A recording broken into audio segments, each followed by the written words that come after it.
et bienvenue sur My Story of Faith. Chaque mardi, nous allons vous présenter ou encore vous raconter des histoires vraies, des témoignages exceptionnels qui prouvent que la foi déplace tout. Elle existe encore jusqu'à nos jours. Et aujourd'hui, nous lançons notre émission avec cette première épisode. Et j'espère que l'histoire qui va être racontée en ce jour va pouvoir booster les uns et les autres, la foi les uns et les autres, que même avec Dieu, nous pouvons réussir à nos examens, à nos concours et tout ce qui vient avec. C'est pourquoi nous allons débuter avec 2 versets bibliques. Nous sommes à Hébreux chapitre 1, verset 2, qui dit, je lis, « Or, la foi est une ferme assurance des choses qu'on espère, une démonstration des réalités qu'on ne voit pas. » Notez-le bien. Et Proverbe chapitre 3, verset 5 à 6 qui dit, « Confie-toi à l'Éternel de tout ton cœur et ne t'appuie pas sur ta sagesse et reconnais-le dans toutes tes voies et il aplanera tes sentiers. » Bienvenue pour la première histoire de notre émission My Story of Faith. Et cette histoire, en fait, c'est moi, c'est mon histoire. Et elle est intitulée « Avec Dieu, nous pouvons encore réussir à nos concours, à nos examens, à pourquoi pas même avoir des jobs avec Dieu, c'est encore possible dans ce sens-là. » Je me rappelle en 2021, mon papa me donne de l'argent, vous voyez, d'aller composer, de faire 3 concours, 3. Et tenez-vous prêts, je n'ai fait aucun des concours parce que je n'étais pas convaincue. C'était l'ENAM, lyrique et un autre concours. Je n'étais pas convaincue. Mon cœur ne me disait pas d'aller faire un concours. Donc, du coup, j'ai dit, cette année, je pouvais encore rester à la maison. Donc, je vais pouvoir rester encore à la maison pour un bout de temps. Maintenant, en 2022, en août, soit juillet, août, il me demande, tu vas encore rester sans ne rien faire, sans passer à l'école et tout, et tout. Je lui ai dit, ok. Bon, essayons encore voir. Étant déjà en colère pour le fait que le premier concours qu'il avait demandé, l'année précédente, je n'avais fait aucun des concours, donc il a donné l'année là que si tu veux pas encore manger l'argent là. C'est comme ça que je m'étais assise, j'étais restée, ok, voici l'argent, je fais quoi, je fais quel concours, je fais quel concours. Le seul concours qui me venait en tête, c'était l'ENAM pour les Camerounais, ceux qui connaissent l'ENAM, voilà. Je m'inscris alors à l'ENAM. Maintenant, j'ai l'argent pour un deuxième concours. Je m'inscris pour quel concours? Je ne sais pas quel concours. C'est comme ça que mon esprit me dit lyrique. Bon, je passe sur le net, je vérifie c'est quoi. J'ai toujours entendu parler de lyrique. Ça veut dire que ça signifie, bon, je pars vérifier lyrique. Je regarde les filières qui sont, les offres qu'ils proposent et tout ce qui vient avec.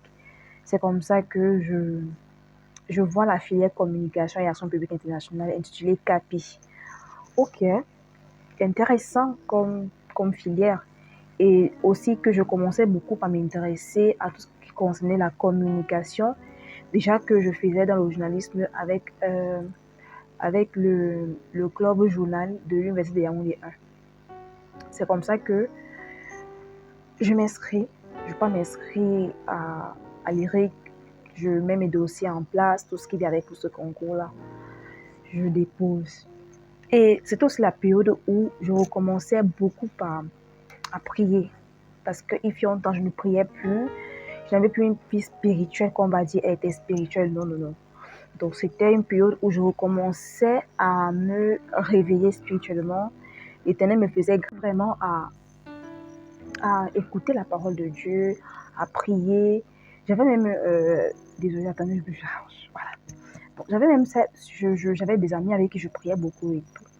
C'est comme ça que je leur ai dit, ok, je me suis inscrite à 2 concours. Le concours de l'ENAM, le concours de lyrique. Bon, remettons ça entre les mains de l'Éternel, on ne sait jamais. Et avec l'homme de Dieu que je côtoyais beaucoup, avec lui on a commencé à prier, on priait. C'est comme ça qu'il me dit, intéresse-toi beaucoup aux choses de l'international, ça peut t'aider, tu ne sais jamais. C'est qu'à dire, ok, homme de Dieu. Ma mère aussi, qui me conseillait beaucoup dans ce sens-là, sur les 2 concours et tout. Je me lance pour le concours de l'ENAM. Et je me lance aussi pour un concours de lyrique. Mais juste que mon premier concours de lyrique, là où l'histoire devient un peu intéressante. Mon premier concours de lyrique a eu un couac. Parce que lorsque j'entre à lyrique pour ma première fois, j'entre pour aller déposer, commencer la procédure pour déposer mon dossier. Et il y a un aîné académique que j'avais eu à rencontrer, je ne connaissais pas personnellement. Il se présente, il dit son nom et tout, qu'il fait des prépas concours et tout ça, et qu'il avait fait la filière que je voulais faire. J'ai dit alors, ok, d'accord, sans souci. C'est comme ça qu'avec lui, on a eu une première, une deuxième, une troisième séance. Mais ensuite, puisque les conditions n'étaient pas conformes à un prépa concours, c'était pas une salle de classe, j'avais décidé de laisser tomber. Que, ok, éternel mon Dieu, mon roi, je veux vraiment faire, mais je ne suis pas à l'aise, je ne suis pas confortable. Et j'étais même tombée malade à la 4e séance parce que j'étais tellement à l'air libre et tout ce qu'il y avait. C'était un challenge énorme. Tombée malade et tout, je m'étais dit, ça sert à quoi même de faire ce concours-là? Mais je me concentre uniquement sur les names, je laisse lyrique, je passe seulement à composer pour composer en fait, vous voyez. Et c'est comme ça que j'avais laissé tomber ce côté-là. Mais j'avais quand même complété mes dossiers, payé à la banque, déposer mes dossiers comme il fallait, tout ce qu'il y avait avec.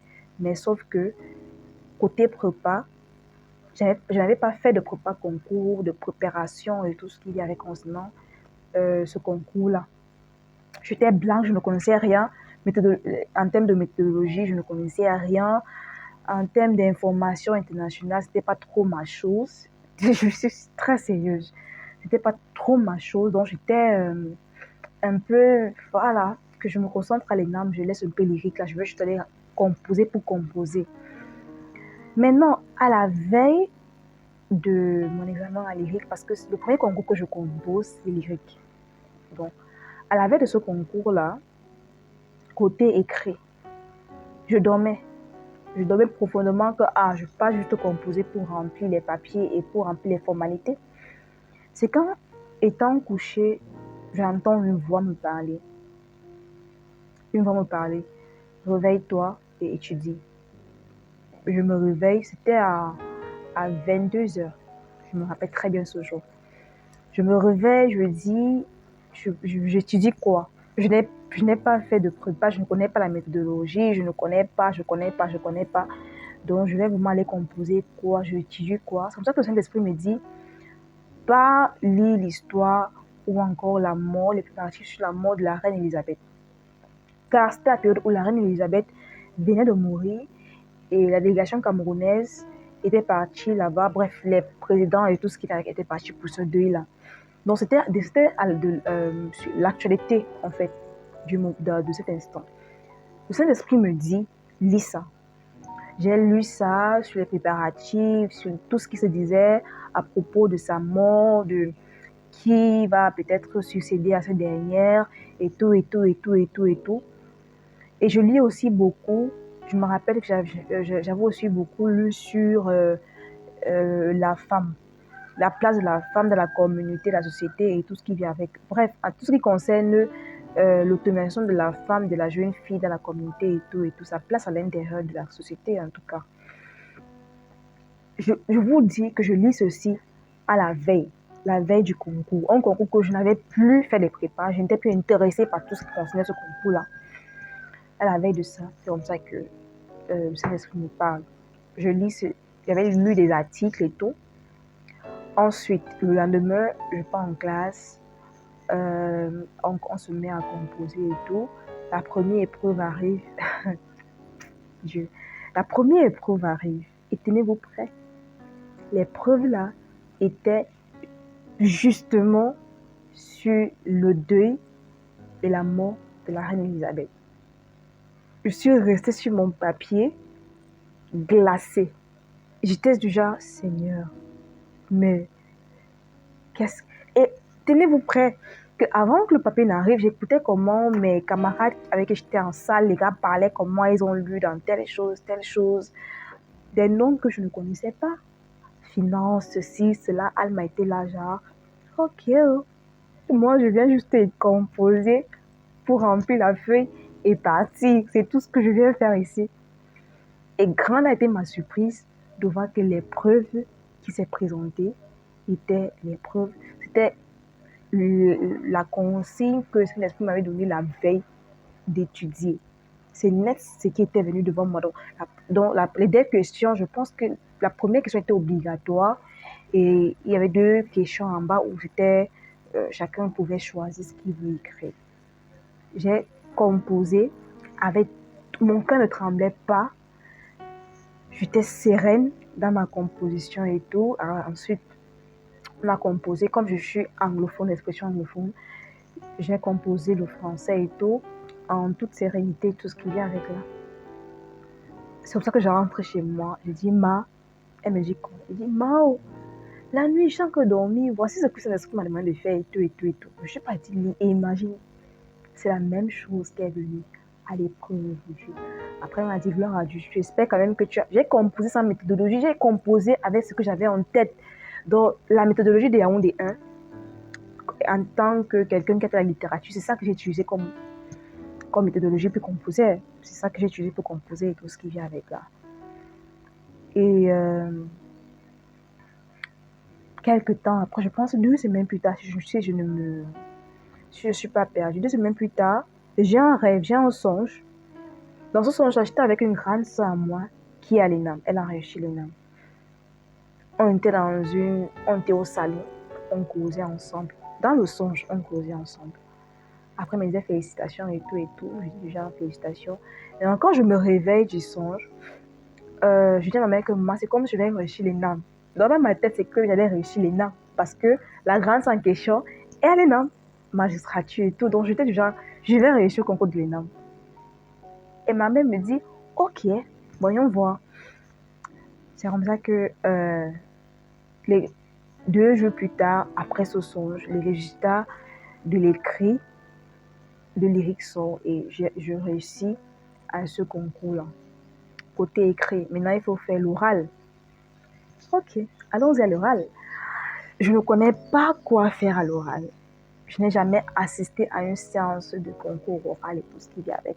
Et encore une fois de plus, je suis bloquée en termes d'information internationale et tout. Parce que vous savez, c'est un concours, donc vous ne connaissez pas d'où la question va venir, ce qu'on va vous poser comme question. Et voilà, vous êtes ignorant, vous ne connaissez pratiquement pas ce qui vous attend. C'est comme ça que lorsque je pars pour l'oral, je suis 2e sur la liste. Après une camarade de classe à moi qui s'appelle Aziza, je viens 2e, mon nom était à 2. Mon nom a suivi à Bomo Alima. Je rentre dans la salle. Non, avant d'entrer dans la salle, c'est ici que l'histoire devient très intéressante.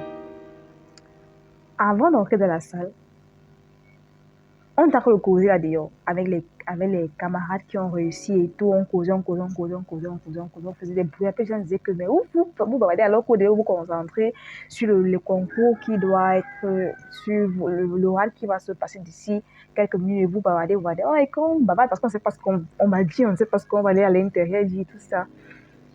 À 5 minutes, lorsqu'on a commencé à faire l'emplacement et tout, dans la salle où on devait passer, une fois de plus, le Saint-Esprit me parle.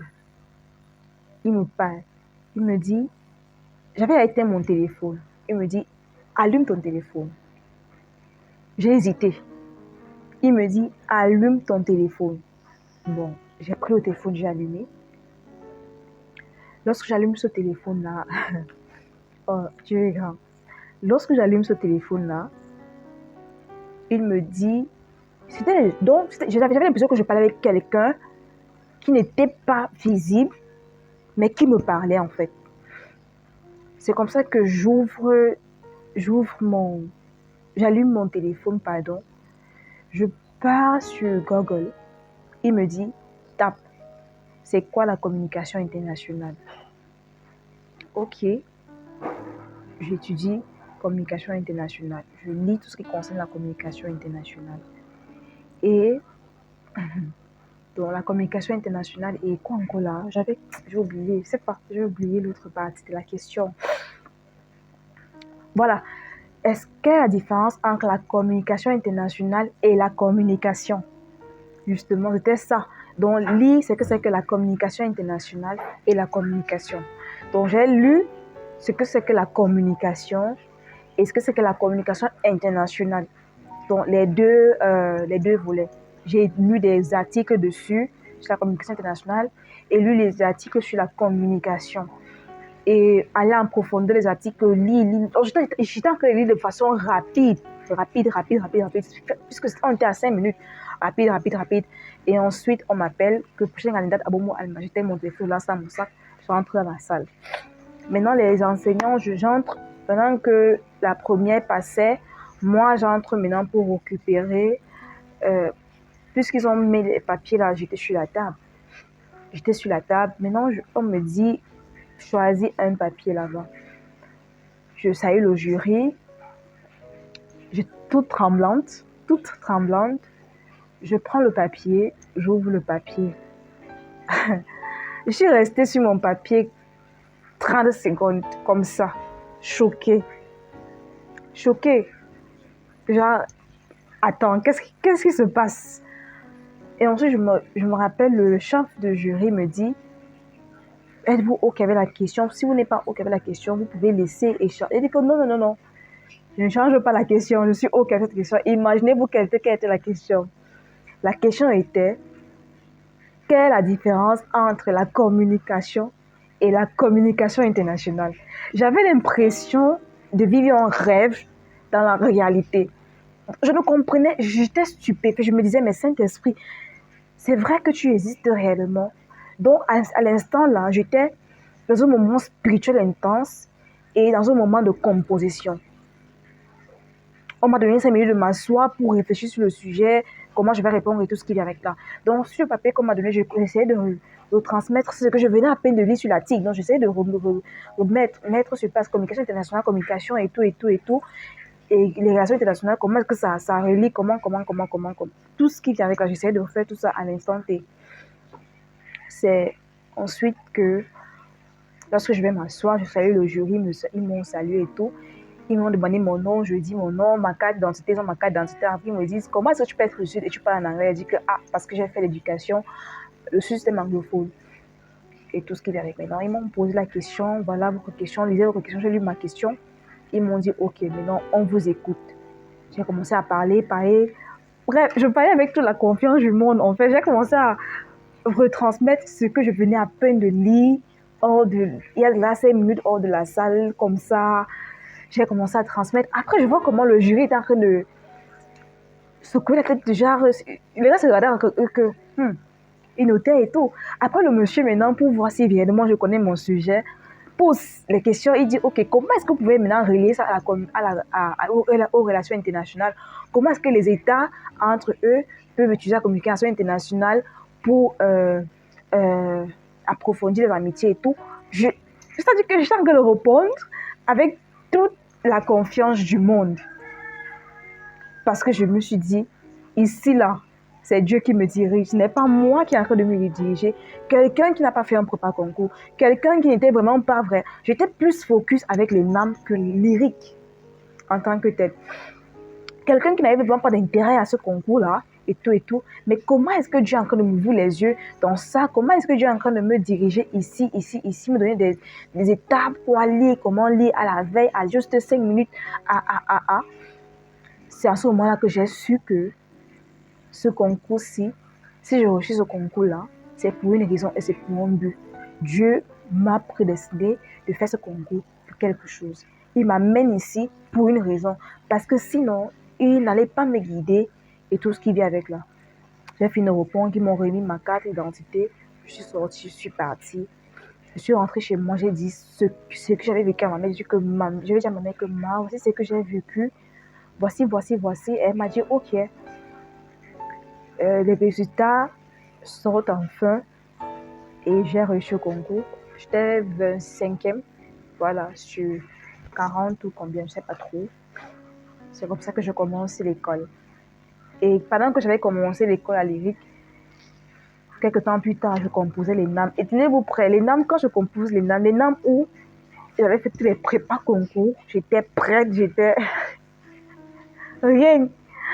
Aucune question qui était venue, je pouvais répondre. J'ai même besoin d'expliquer, Seigneur, est-ce que tu peux me faire le miracle que tu m'as fait lorsque je composais lyrique? Rien. Rien de tout ça, j'ai échoué le concours de l'INAM là, et tout, et tout, et tout. C'est en ce moment-là que j'ai su que, ok, avec l'Éternel, lorsqu'il nous guide quelque part, lorsqu'il a besoin, non pas lorsqu'il a besoin, Dieu nous guide selon la mission qu'il a prévue pour nous. C'est pourquoi lorsqu'il dit à Jérémie, Jérémie que moi, avant même que ta mère ne te conçoive, Jérémie, avant même que tu ne sois conçu dans le ventre de ta mère, moi, je t'avais prédestiné pour telle chose, telle chose, telle chose. Je connais à ton nom, je connais ton avenir et tout ce qui vient avec. C'est pas pour rien. C'est là où j'ai compris la profondeur de ces versets bibliques-là. C'est quand j'ai compris que Dieu m'avait prédestiné pour autre chose. Pour autre chose et non pour ce que moi je voulais. C'est à ce moment-là que j'ai commencé à marcher selon la volonté de Dieu. Lorsqu'il me dit pars ici, je pars. Et lorsqu'il me dit ne pars pas là-bas et que je pars là où il me dit ne pas partir, je choue lamentablement. Et ça a été la même chose, ça continue à être la même chose même dans mes relations. Les relations d'amitié, de collaboration, de tout ce qu'il y avait. Lorsqu'il me dit ne fais pas ça et je pars faire, j'échoue.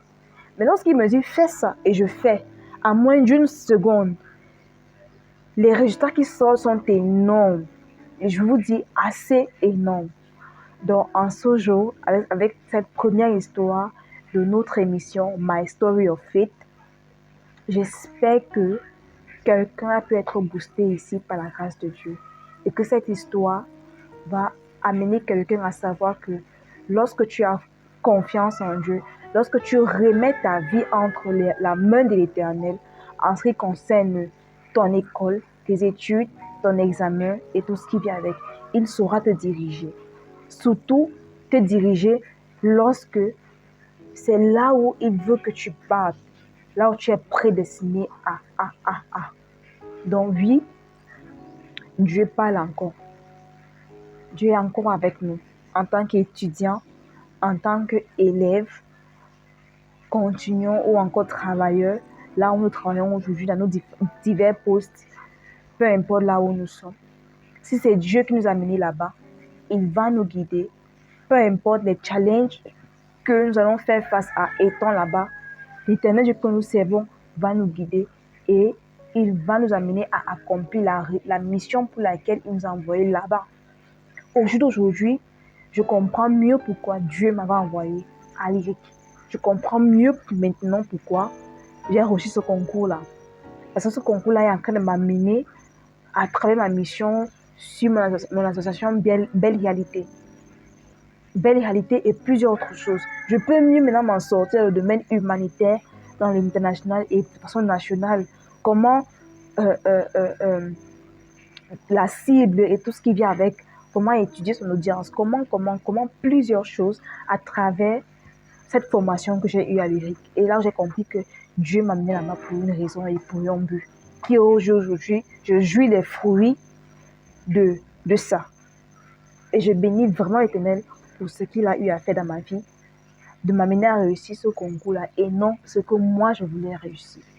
Donc voilà un peu notre première émission de My Story of Faith.